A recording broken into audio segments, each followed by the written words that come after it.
Enabling two-factor authentication on your Hulu account adds an extra layer of security to protect your personal information. Follow these steps to set it up. Step 1. Log into your Hulu account. Visit the Hulu website or open the Hulu app and log in with your username and password. Step 2. Access account settings. Once logged in, navigate to your account settings. This is usually found by clicking on your profile icon or name in the upper right corner of the screen. Step 3. Find security settings. In the account settings menu, look for the section labeled Security or Account Security. Click on it to access the security options available for your account. Step 4. Enable two-factor authentication.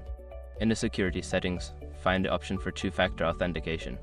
Toggle the setting to enable it and follow any prompts to verify your identity, such as entering a phone number or email address. Step 5. Confirm and save changes. After entering the required information, confirm your settings and save the changes. You may receive a verification code via text or email to finalize the setup. By following these steps, you can successfully enable two-factor authentication on your Hulu account, enhancing your security. Remember to keep your authentication method updated to maintain access.